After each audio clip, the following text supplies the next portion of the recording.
उत्तर प्रदेश में पतियों पर पत्नियों का कहर जारी है। ऐसा ही एक मामला मुजफ्फरनगर से निकलकर सामने आया है, जिसको सुनकर आप भी दंग रह जाएंगे। हालांकि जब तक हम खबर की पूरी जानकारी दें, चैनल पर यदि नए हैं और विजिट कर रहे हैं तो चैनल को सब्सक्राइब, शेयर, लाइक जरूर कर लें, ताकि ऐसी ही बड़ी खबरें आप तक पहुंचती रहें।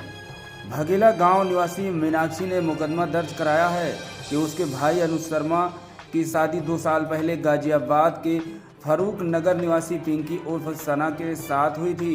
आरोप है कि शादी के बाद से ही पिंकी ससुराल पक्ष के लोगों को परेशान कर रही थी। आए दिन घर में विवाद चल रहा था। वहीं 25 मार्च की देर रात पिंकी ने अपने पति अनुज को काफी में जहरीला पदार्थ दे दिया, जिसके बाद हालत बिगड़ने पर परिजन पहले खतौली अस्पताल लेकर पहुंचे, जहां से डॉक्टरों ने मेरठ के लिए रेफर कर दिया है। पीड़ित पक्ष ने बुधवार को प्रकरण में तहरीर दी, जिस पर पुलिस ने मुकदमा दर्ज किया है। उधर पीड़ित का मेरठ में उपचार चल रहा है और उसकी हालत गंभीर है। 2 साल हो चुके हैं।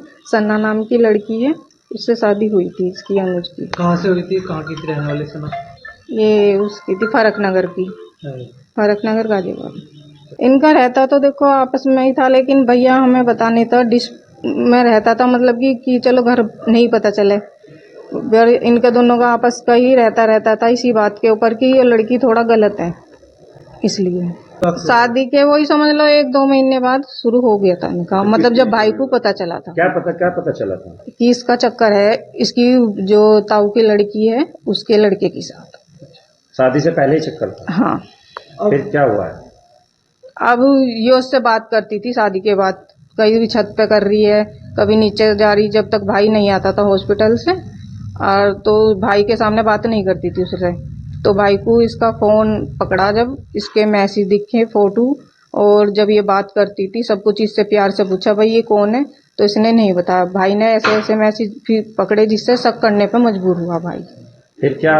फिर ये लड़की घर चली गई अपने घर, जाके भाई से लेके नहीं आया था। हाँ। कि भाई मेरे को तो इससे तलाक चाहिए, कहने की नहीं मैं तो रहना चाहती हूँ, और मतलब अब नहीं, कुछ भी मेरी तरफ से ऐसा कुछ नहीं है, जो था वो शादी से पहले था, अब कुछ नहीं है, मतलब कि अब मैं तुम्हारे साथ रहना चाहती हूँ, घर बसाना चाहती हूँ। तो अब क्या किया उसने? फिर अब यो भाई इसे लेके आ गया था। अच्छा, फिर यो अब आ गई थी लड़की, तो इसने महिला आश्रम में केस डाल दिया था। तो महिला आश्रम में केस डाल दिया था, तो उन्होंने इसको 1 महीने के लिए यहाँ पे भेजा था घर पे। भाई से लेके नहीं आ रहा था, लेकिन ये आई तो इसने मेरी मम्मी से ये बोला कि जब मैं आई हूँ तो किसी कारण से ही आई हूँ यहाँ पे। मम्मी बोली ऐसा क्या कारण है भाई जो जिसे तू आई? इन्होंने वो तो वक्त बताएगा। तो भाई अभी हॉस्पिटल से आया था 25 तारीख में, 25 ही थी ना बाबू, 25 तारीख में आया, तो इसने कॉफी में पता नहीं क्या मिला के भाई को पिला दिया। भाई की तबीयत खराब हुई, भाई बहुत सीरियस हो गया, तो भाई को हॉस्पिटल लेके गए। भाई आईसीयू में था। फिर उसके बाद पुलिस केस वगैरह हुई, तो नाटती रही कि मैंने कुछ नहीं दिया। ना देखने गई भाई को एक बार भी हॉस्पिटल में, ना इसके घर वाले देखने गई।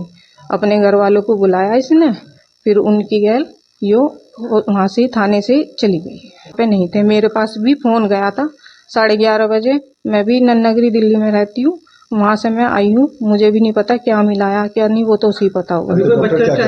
नहीं। डॉक्टर क्या कहते हैं, क्या मिला है? डॉक्टर तो वही कह रहे हैं कि कुछ मिला के दिया है, जो मच्छर वाली दवाई होती है वो मिला के पियाई है। हाँ। अभी क्या हालत है? अभी तो भाई थोड़ा ऐसे ही है, लेकिन है आईसीयू में ही। मतलब ये थोड़ा बोल पा रहा है, थोड़ी आँख खोल पा रहा है, पर हाथों से इशारा करता है, ज्यादा बोल नहीं पाता। क्या चाहते हैं?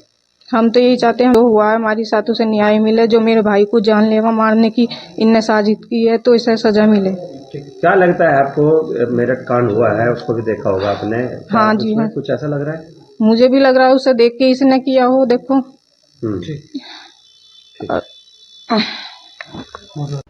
थाना खतौली पे ग्राम भंगेला से दिनांक 25 मार्च 2025 को एक सूचना प्राप्त हुई कि एक पत्नी सन्नो उर्फ पिंकी द्वारा अपने पति अनुज कुमार को कॉफी में मिलाकर ये जहर दे दिया गया है। इस सूचना पर तत्काल पुलिस मौके पे पहुंची। जो मजरूब है उसको हॉस्पिटल भर्ती कराया गया, जहां पे उसका इलाज चल रहा है। इसमें पीड़ित अनुज कुमार के परिजनों द्वारा दी गई तहरीर के आधार पर सुसंगत धाराओं में अभियोग पंजीकृत किया जा चुका है। अग्रिम विधिक कार्रवाई अमल में ली जा रही है।